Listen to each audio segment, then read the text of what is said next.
அனைவருக்கும் வணக்கம். சின்ன டிப்ஸ் இன்றைக்கி சொல்ல போகிறேன். அரிசி களையிற தண்ணியை வச்சு என்ன பண்ணலாம் அப்படின்னு. அந்த தண்ணியை, அரிசி களைஞ்ச தண்ணியை அப்படியே நம்ம எடுத்து வச்சுருந்தா தலை வாஷ் பண்ணிக்கும்போது தலை போட்டால் தலை ட்ரையாக இருக்காது, தலைக்கு நல்லாயிருக்கும், முடியும் கொட்டாது, முடியும் வளரும். ஃபேஸுக்கு உடம்புக்கு எல்லாமே அந்த தண்ணியை ஊற்றிக்கலாம். நல்லா க்ளீன் பண்ணும். அது ஃபேஸ் ரொம்ப க்ளோவாகவும் இருக்கும். அது ஒரு பாயிண்ட்டு.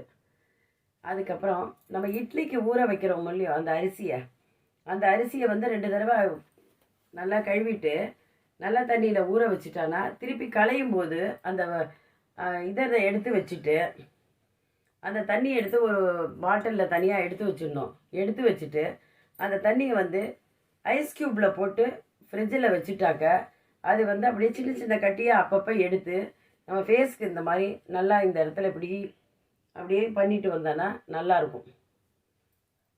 அதுக்கப்புறம் அந்த அரிசி தண்ணியில் கொஞ்சம் சிம்மில் அடுப்பில் வச்சுட்டு அந்த அரிசி தண்ணியை நல்லா ஒரு பாத்திரத்தில் போட்டு பண்ணிகிட்டே இருந்தால் திக்காக பேஸ்ட் ஆட்டம் வரும். அதோட aloe vera gel, vitamin E oil ஒன்று போட்டுக்கலாம். அதில்